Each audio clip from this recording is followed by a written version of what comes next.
Hi everyone, thanks for watching the video. My name is Holland, and today we'll be looking at another brand new model that I have to show you. This is a model of the Gray Ridge number 26, a 460 10-wheeler type steam locomotive. You're probably not familiar with the Gray Ridge or number 26. There's a good reason for that, and I'll explain more about it later.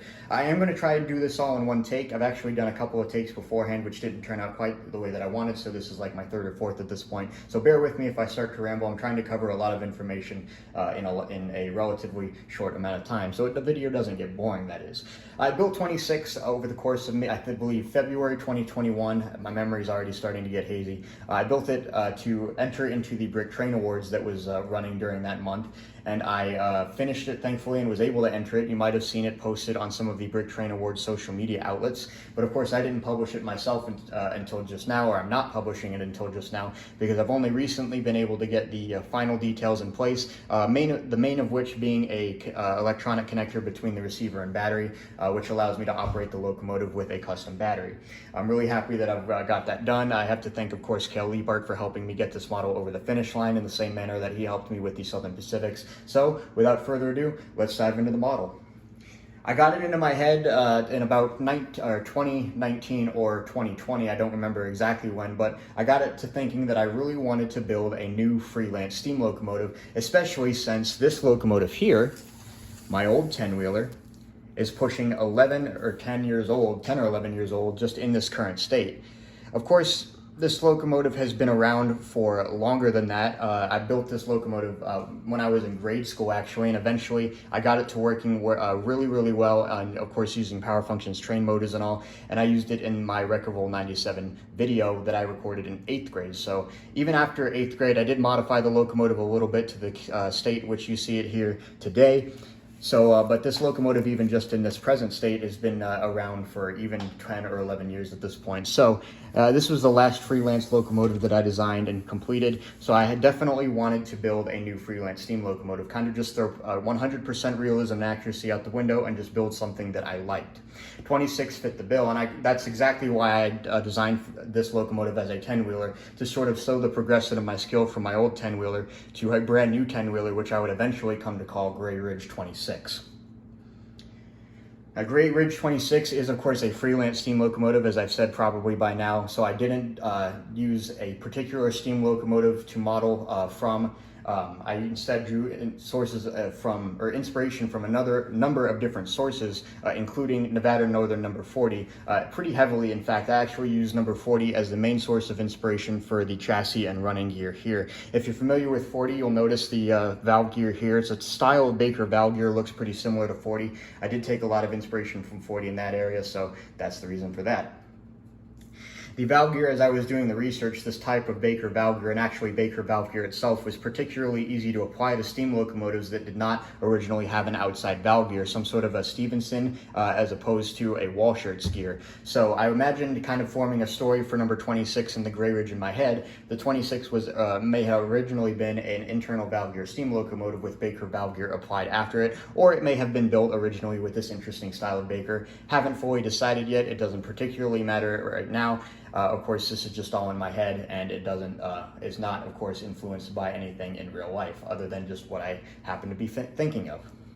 I didn't choose 26 for any particular reason as the locomotive number, other than it being some sort of a mid-range number. It leaves room for me to build more locomotives with a larger number than 26. Of course, you can imagine the Gray Ridge would eventually need stronger and more motive power, so they would have just bought more locomotives as they could and given them the next number in the series. So that's why I chose 26. Again, leaving room for earlier locomotives and potentially much smaller and less powerful locomotives than 26, all the way down to, of course, number 1, if I wanted to do that. So 26 does not particularly mean anything important to me, but there's the reason for that. 10-wheeler, of course, is a very good mixed traffic locomotive, so during my operation of 26, I will most likely be running it on mixed trains, probably freight trains with a couple of passenger cars behind. And eventually, when I get these passenger cars built, I have a few ideas for some passenger cars that I'd like to build and put behind 26 as a named short but fast passenger train. So eventually I'll get around to that. I do have some cars already designed and built for it as a freight train and part passenger train as well, so I hope to show those at the end of the video. They do match very nicely the style that number 26 gives. Now I'll go into 26 as a model, just going front to back here. Of course, I've got the Katy coupler on the front and also the back of the tender, allowing me to couple onto any of my other pieces of rolling stock that I have currently in my collection with Katy couplers. All of the wheels on the Locomotive are from Big Ben bricks. Of course, I've got the regular small size wheels here with a silver Sharpie paint pen applied to the rim of the wheel on all the wheels on both the Locomotive and tender. It might be just slightly hard to see. I'm using XL wheels as a drive wheel. Of course, this would scale down to something about in the range of 69 inches on the tire, which I thought was very appropriate for a larger 10-wheeler being able to be used in passenger service. Again, silver outlining on the tires. And these wheels are actually the brand new XL wheels from Big Ben Bricks, which allow me to put traction tires on them. So I have to thank Ben for those wheels. They're actually very good. They work very well, and I have had yet to have a problem with them, and I doubt I ever will. So thank you, Ben, for your wheels there. The rear wheels are the BMR roller bearing wheel sets with Brick Track wheels. So thank you, BMR, for those. Looking at some of the details on the Locomotive, I've got the builder's plate here on the side of the cylinder, and I actually decided to use a slide valve rather than a piston valve here, again, to sort of date the Locomotive visually. And it does give you a nice place to put the builder's plate that isn't just right here on the smoke box. I kind of like the way that that looks. I'll talk about the decals a little bit more later on. All the valve gear and connecting rods here are designed and 3D printed myself. Again, using that sort of interesting folded or sort of inversed Baker gear. It looks really cool in motion, and I think it looks really interesting also in static display. So very happy with the way it turned out. It's very smooth. I really like the way it looks in motion. I will put some clips of this Locomotive operating at the end of the video. High mounted headlight here. There is a wire coming out of it. It does have an LED inside, but I am waiting on a connector from Brick Stuff to allow me to use that while the Locomotive is in operation. But very happy that I was able to put a light in this Locomotive. It'll add a lot to the character when this Locomotive is in operation. Number plate here, designed by Kale, 3D printed on Shapeways. I spray painted it black. Very good looking number plate. Thanks, Kale, for that. I did paint a couple pieces in dark bluish gray, this 4x4 round piece here in the front of the smoke box, and also the palm tree trunk at the top for the smokestack. Those parts aren't available in dark bluish gray, so I did paint them. It turned out pretty well. I think it's a pretty solid color match. Again, thanks, Kale, for that paint recommendation. I'll talk about the decals more at the end a little bit. I believe I mentioned, of course, you got the steam dome or the sand dome here, again with the number 26 on the side here. The bell here, my favorite design of a bell with the sort of chrome gold fez piece, and then a sort of cradle for that. Steam dome here, modeled using some radar dishes and a tire. Really like the way that that looks, sort of an old style steam dome in that regard. Safety pop-off valves here using pearl gold 1x1 round with hole and flex tube. And then of course the bright, shiny brass whistle there just behind that. And then in front of the cab, just in front of the cab, a steam dynamo generator. Looking down the side of the Locomotive, we got some piping detail here. I kind of just modeled what made sense to me and what I would have imagined would have been present on a Locomotive like 26 back in the day and age. Of course, 26 is not a very groundbreaking modern locomotive, so it wouldn't have all of the nice modern appliances and features like you'd find on modern locomotives. So it's pretty simple in that regard. I did put 2 single-stage air pumps on the side rather than a single cross-compound pump. I kind of envisioned that 26 would have originally been delivered with one single-stage pump rather than 2 of them or a cross compound, and eventually as the Gray Ridge needed more air compressed air for longer trains perhaps, they would have added just a second single stage pump right behind it instead of upgrading the Locomotive properly to a cross compound pump that could have potentially rattled the Locomotive a bit too much. Interesting bit of a story, I think, in my opinion, so interesting a bit of character added to group number 26 in that regard. Valve gear yoke here, not too much to talk about there. It does work very well. Same sort of design that I used on the Mohawk. Works pretty nicely. More piping detail here, going representing some overflow valves and piping going up to the injectors. Again, I just modeled what I think made sense. Got the firebox tucked in nicely inside the wheels there, just sitting over the frame in that location. It does house the motor pretty nicely, and I'm very pleased with the way that that looks all together. Sort of a very narrow firebox by comparison to the more modern and wider firebox. So again, that does visually date the Locomotive. Very happy with the way that turned out. Relatively short cab, just 6 studs long. I modeled the windows all open just so if you get the chance, you can peer inside and get a really good look at the back head detail that I did put in. I did put a lot in there, and I'll try to move the camera here in a little bit and show you some of that. Looking at the tender, again, the silver rimmed wheels on the tender on both trucks, both sides. Slightly older style truck. This is actually the same style of truck that I put on my Waverly oil tanker that I posted about some months ago. Very happy with that truck design. I think it's very fitting for the Locomotive. Gray Ridge logo here is something that I designed myself with the assistance of Kale. And of course I got the Gray Ridge along the top of the tender as well. I think that looks really good. Again, I'll speak a little bit more about that later on. Back of the tender represents the Locomotive number, again, number 26, and a ladder there. Not too much else to talk about. Of course, the coupler cut bar, grab rails, side steps, and a Katy coupler. Pretty standard details for the Locomotives that I've been modeling more recently.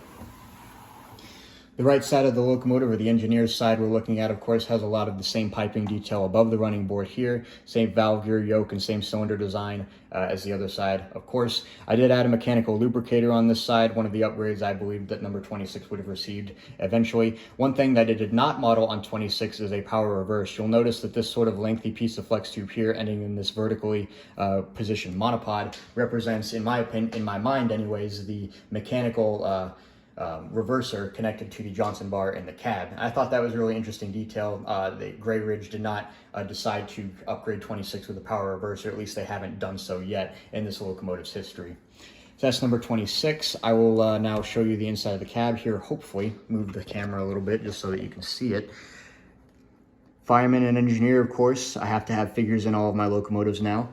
I'm starting to use the flesh tones rather than just the Lego skin, classic yellow skin tone, but I think it looks really nice. A lot of detail in there I'm very happy with. I did use a couple of printed gauge tiles from Brick Model Railroader. I think you can just see one right there. And then I did use a test tube, which is right here. Eventually I'll get to it right there. And that is made by Brick Forge and represents a sight glass. I'm really happy with the way that turned out. And I'm really happy with the way that my minifigures turned out too. The fireman, unfortunately, he does have a little bit of yellow showing through here just underneath his shirt, but I'm willing to look past that a little bit. He's got a pretty serious look on his face. He's, you know, concentrating on keeping that fire going. And then the engineer is a little bit more relaxed. He's got a smiling face, and he's actually wearing a bowler hat. I'm pretty happy with that detail. Kind of an interesting look for a Locomotive like number 26, I think, and the crew that would have been operating it. So I'm going to flip the Locomotive back around here. Put the camera back down. There we go. 26, as I mentioned, uses XO wheels from Big Ben, so and the single L motor and the S160 powertrain, like I've been using in all of my recent Locomotive models. Again, it doesn't not work, or it works very well, is what I should say. So why stop using it? So as I said, it does use XO wheels as this main source of power. So it does get a little bit jumpy in starting and stopping because, again, I'm using a larger wheel than something like the Consolidations that I've built. Again, you're delivering a higher speed output rather than a higher torque output. I'm still pretty happy with the model. I have absolutely no complaints about the operational characteristics at all. Just one of those little interesting features on number 26 that I think, again, give it a lot of character. My favorite feature on 26, I think, by far has to be the boiler. You might have seen it by now, but it actually tapers down very nicely here in the center. This rear course here is the same diameter that I used on my New York Central Mohawk. This front course here in the smoke box is the same diameter that I have on any of the more recent Consolidations that I built. It's a design that I think works very well and allows me to add a lot of detail while maintaining some very good structural integrity. This middle section is actually right in the middle between these two sizes by a plate in all directions. So if you were to look at this Locomotive in profile and from the top, it would actually taper both this way. I'm swinging my hand kind of outwards here, and then it would taper this way. Of course, I'm exaggerating a bit, but you get the idea. And I'm really happy with the way it turned out. It's pretty strong. And it really, I think, looks good and providing a very nice, smooth transition. That was one of my goals in modeling this Locomotive. My original 10-wheeler had a tapered boiler, which I was really fond of at the time, and I wanted to have a tapered boiler on this, and I'd take it to the next level by creating this middle section here, which allows a really nice and very smooth transition between the rear course and then the front course with the smoke box. I'm really happy with it. I'm adding this clip in later. I almost forgot to record it and talk about the decals a little bit. I've got a number plate here on the front, which is a decal applied to the custom piece that Kale designed for me. It's a circle enclosing the Gray Ridge name, and then another circle below that, and then the 26 in the front. Pretty standard look for a number plate. I used in all of the decals on this locomotive an imitation silver leaf look. I imagine that Gray Ridge would have been a fan of silver leaf for just whatever reason. I think it looks kind of neat, so that's the direction I went with it. Of course, the 26 here on the sand dome and on the cab are pretty typical looking locomotive numbers, same on the back of the tender. The builder's plate here is something that I came up with myself. It is a diamond inset of a rectangle with rounded corners. It looks pretty neat, I think. I love the look of it. So I've actually got information on both sides, just saying basically putting my name on it and like where I designed it and built it, and then the month and year that I built it. And then in the center in the diamond is GR, of course representing Gray Ridge, and in the middle of the GR is number 26 with the arrow pointing to the left, like just like the main logo on the rear of the tender. Speaking of, on the rear of the tender, of course, oh, my fireman's fallen over since I last recorded the other clips. It does happen. I've got, of course, Gray Ridge here, and again in the silver leaf lettering, and then I've got the Gray Ridge here represented in a circle similar to the number plate, and then the diamond logo with GR, and then the arrow there. I drew it, I had the arrow pointing left on this side of the locomotive, and then I actually have the arrow, if you were to look on the other side, the arrow does not point to the front of the locomotive, it actually points to the rear, so this is the same logo front on the engineers and the firemen's and engineers side. I thought it was kind of interesting. I didn't really want to have two separate logos, one for each side of the locomotive. Just kind of, I imagine that the Gray Ridge didn't want to make an entirely different stencil just for the engineers side of the locomotive, so I just left it the same. Again, kind of adds a little bit more character in that regard. All the decals were designed by myself and Kale Leapart, and I really have to thank Kale there for his help in the creative process there. All of these turned out really well. And of course, I have to thank Andy at OK Brickworks for printing the decals for me. They turned out wonderfully as always. Thanks guys for your help. Here are some of the rolling stock pieces that I've already designed and built for 26. Of course, there will be more, so this is just what I have at the moment. We've got a nice flat car up here. It's a 36-foot wooden flat car, so of course I've got the truss rods on the bottom, and you might be able to see it's sort of dark under there. I do have some plenty of brake rigging on the inside. Originally, it's a Colorado Midland design, and I just found the diagram for it and then just built it. I didn't really do much modifications to it because I was really happy with the way that it looked. Got him riding on a nice arch bar truck design that I did, trying to help Kale out a little bit, creating an arch bar truck design, I think late last year or maybe early this year. I don't remember which. Really like the look of the flat car. I think it turned out really well. Of course, I've got Katie knuckle couplers on the front and back. Behind that is a gondola car. I actually built the gondola second after the flat car. It's built up off of the same platform. Kind of in my head, the Gray Ridge would have had a number of these flat cars at some point, and then of course a need would arise for a gondola car, so they would have just added the boards on top of a flat car body and created a gondola from that instead of just buying or building a gondola brand new. Uses the same truck design, of course. All of the underside details are exactly the same as the flat car. And I did add some outlet gates here on the side, which serve the purpose, of course, to let out the commodity that you're carrying. Being built up from the same flat car here, of course, you can't have a center outlet gate in the car like you would if you were building it from the ground up. So I added the ones on the side, two on each side, that is to allow the commodity to be let out of the car. Kind of my theory is that the Gray Ridge, of course, being a much smaller railroad by comparison, they would have gotten to wherever they were going carrying some sort of a gravel or some sort of a bulk commodity or loose commodity in this car. Then gotten to where they were going, and then of course needing to dump the commodity, they would open the outlet gates and then have some poor guy in the middle with a push broom sweeping out the rest of the commodity that wasn't dumped. Of course, you don't have any sort of a slope or anything on the middle to funnel the commodity to where you need it to go, which is at the outlet gates. So you'd have some guy being paid to push the rest of it out with a broom. I think that's kind of interesting and adds a lot of character and gives you a really good flavor of what the Gray Ridge would be like. The combine car in the rear here is something that I designed and sent out as a gift to some close friends at the end of 2020. Really happy with the way it turned out. I recently built and completed the model for myself. These cars are all missing decals, of course. They don't have any yet. They are coming. but they're complete in the brick, and so I feel comfortable enough publishing them because the decals themselves won't actually be too fancy, so I'm just going to go ahead and publish them now. Got the combine car is a pretty short car, as you can tell, just a very short baggage section in the front here, and then I think 7 seats in the passenger section, with 1 seat being space being taken up by a stove. Same stove design that Cale did in his New York Central caboose. I think it fit really well, so I just slapped that right in there. I designed the combine to be used as a caboose for pretty much whatever train it was on, passenger or freight. So of course I've got here representing a freight caboose, so I would have some sort of a conductor in there in service, but I could also use it as a sort of conductors or baggage clerk car at the end of a passenger train, which I would like to build eventually. 26 of course would be very well suited for both passenger and freight service, so I would like to build a fast and short passenger train for it, with the combine here riding along behind. I do have some rear marker lights on the end to let you know that it is at the rear of the train for that reason. So very happy with these cars. I will be building more similar to, and of course very different from it, for the Gray Ridge eventually, but this is what I've got for now. So now I'll place these and number 26 down on my floor where I've got some tracks set up, and we'll give you an idea of what 26 looks like in motion. All right, I've got 26 placed down here on my floor layout. I've got a nice double track set up. Let's go ahead and take it out.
Alright, that's all I got for now. Thank you very much for watching.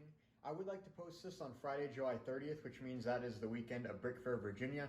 I will be at Brick Fair with this model as well as plenty of my other models, and I'm really looking forward to the show. Should be a whole lot of fun, and so you can expect to see that there. I hope to see you there. But beyond that, thank you very much for watching. I do appreciate all the support and the comments that I get. I love replying to comments, so if you have any questions, please leave them down below.